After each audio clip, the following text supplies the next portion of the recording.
Assalamualaikum warahmatullahi wabarakatuh. Salam sejahtera untuk kita semua. Selamat pagi Bapak Ibu dosen pengampu serta teman-teman sekalian. Perkenalkan, saya Kristi Fitri sebagai moderator dalam sesi presentasi monitoring dan evaluasi dari kelompok kami kelompok 5 pada mata kuliah Manajemen Pemasaran. Pada kesempatan ini, kami akan memaparkan hasil kegiatan Project Based Learning (PBL) yang telah kami jalankan selama beberapa minggu terakhir, mulai dari latar belakang, tujuan kegiatan, perkembangan tiap minggu, hingga kesimpulan dan harapan ke depannya. Untuk memulai presentasi, kegiatan kami memiliki latar belakang yang berkaitan dengan topik stock pricing, yang menjadi dasar dalam pelaksanaan proyek ini yang akan disampaikan langsung oleh rekan kami, Saskia.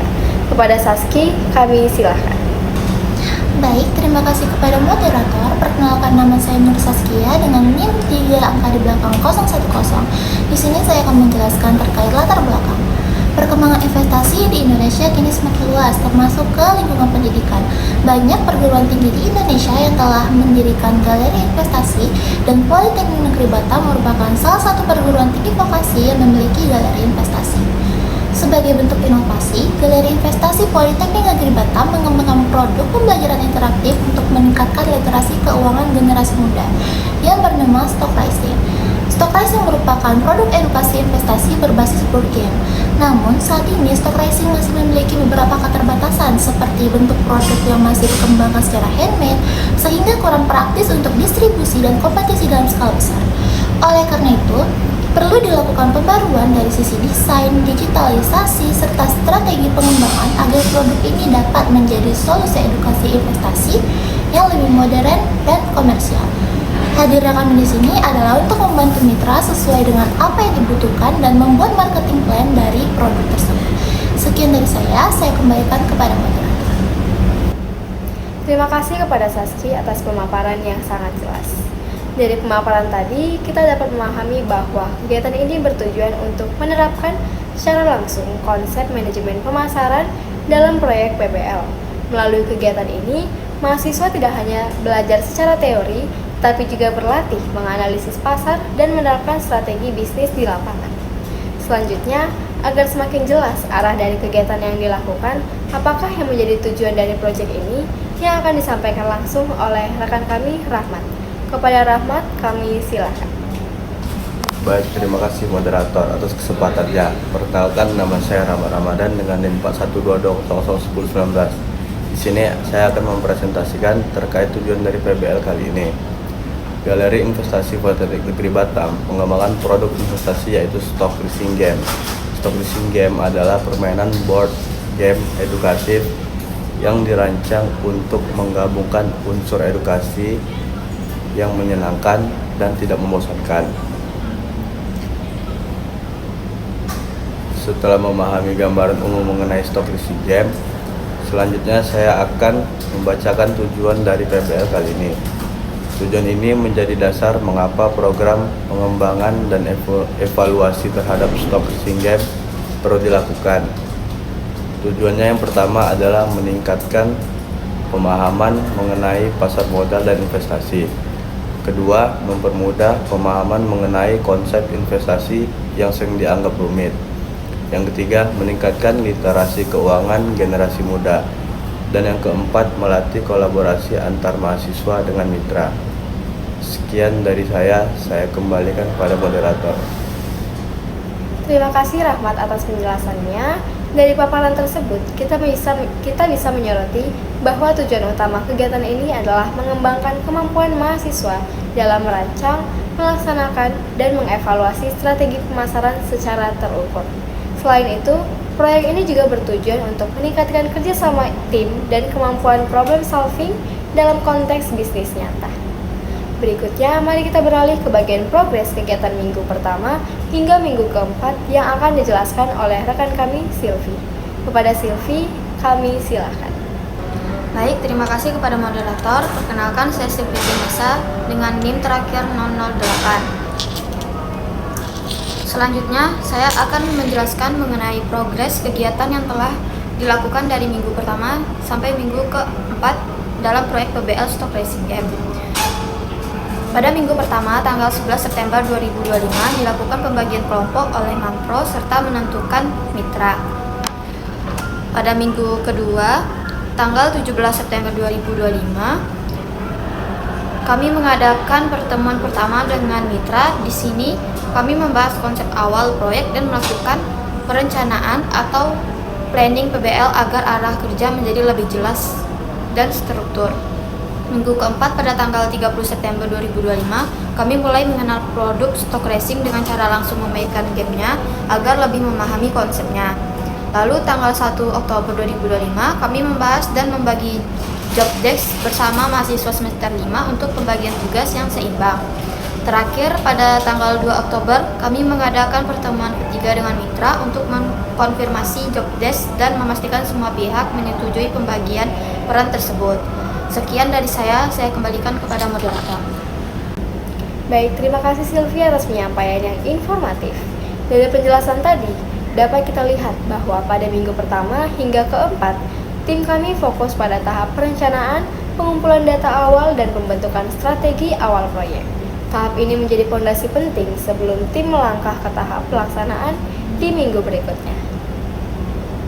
Selanjutnya, mari kita dengarkan progres kegiatan minggu kelima hingga minggu ketujuh serta dokumentasi pelaksanaan kegiatan yang akan disampaikan oleh rekan kami Sela. Kepada Sela, kami silahkan. Baik, terima kasih kepada moderator. Perkenalkan, nama saya Sela Priscilia Panjaitan dengan NIM 092. Di sini saya akan melanjutkan terkait progres kami mulai dari minggu kelima sampai ketujuh. Pada minggu kelima di tanggal 6 Oktober, kami menentukan PAC bersama dengan semester 5 untuk masing-masing job desk yang dikerjakan dan membuat timer. Lalu di tanggal 9, kami juga mengonfirmasi kepada mitra di pertemuan keempat terkait hal yang sudah kami diskusikan sebelumnya. Lalu di minggu ke-6 pada tanggal 13 Oktober, kami mulai membahas progres dari job desk sebelumnya bersama dengan semester 5. Dan pada pertemuan kelima dengan mitra di tanggal 16 Oktober, kami juga mengonfirmasi terkait progres job desk serta mendiskusikan mengenai desain produk. Lalu pada minggu ke-7 di tanggal 21 Oktober 2025, kami melanjutkan pembahasan progres yang telah kami lakukan. Dan di tanggal 23 Oktober 2025, kami membuat jadwal pertemuan offline bersama semester 5 untuk mendiskusikan mengenai kendala yang dirasakan dan menyusun rencana-rencana selanjutnya. Lalu selanjutnya, kami akan menampilkan hasil output dan beberapa dokumentasi. Untuk output dari kami sendiri yaitu redesign kartu efek, redesign kartu rumor, redesign kartu nomor urut, dan redesign uang. Lalu ada draft laporan marketing plan serta video presentasi yang sedang dilaksanakan saat ini. Lalu slide selanjutnya adalah beberapa dari dokumentasi. Sekian dari saya kembalikan kepada moderator. Baik, terima kasih Sela. Dokumentasi yang ditampilkan tadi memberikan gambaran nyata mengenai proses pelaksanaan dan hasil yang telah dicapai oleh tim kami. Dari pemaparan tersebut dapat terlihat bahwa kelompok kami saat ini masih dalam tahap proses redesign, yaitu proses perancangan ulang yang menjadi langkah awal sebelum penerapan strategi pemasaran dilakukan, sekaligus melakukan evaluasi terhadap kendala yang muncul di lapangan. Proses Monef ini juga membantu kami untuk menilai sejauh mana rencana awal dapat diimplementasikan dengan baik. Untuk menutup presentasi kali ini, kelompok kami dapat menyimpulkan progres yang sudah kami jalankan dan harapan proyek ini ke depannya, yang akan dijelaskan langsung oleh rekan kami, Ernest. Kepada Ernest, kami silakan. Baik, terima kasih moderator atas kesempatan yang telah diberikan. Sebelumnya perkenalkan, nama saya Ernest Dwi Swintania dengan NIM terakhir 029. Saya akan mempresentasikan mengenai kesimpulan dan harapan dari proyek PBL ini.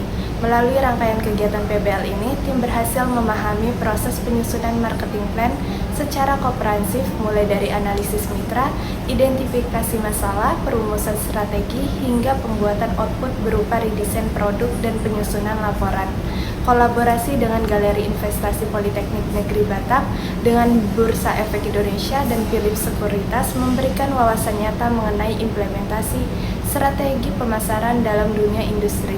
Selain itu, keterlibatan aktif antar anggota dan mitra membantu meningkatkan kemampuan riset, komunikasi, koordinasi, serta pemecahan masalah secara profesional.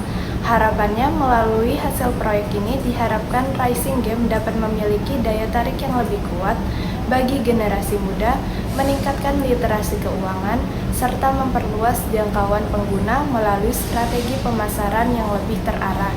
Tim juga berharap agar rekomendasi dan desain yang telah dihasilkan dapat digunakan mitra sebagai acuan pengembangan produk ke tahap berikutnya. Semoga kerjasama antar mahasiswa dan mitra dapat terus berlanjut untuk menciptakan inovasi yang lebih berdampak di masa depan. Sekian presentasi dari saya kembalikan kepada moderator yang bertugas. Baik, terima kasih Ernest, penyampaiannya sangat baik.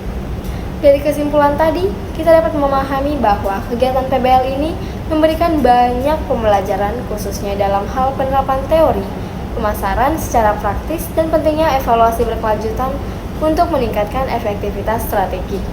Harapan kami, semoga hasil dari proyek ini dapat memberikan kontribusi positif terhadap pembelajaran dan menjadi pengalaman berharga bagi tim kami.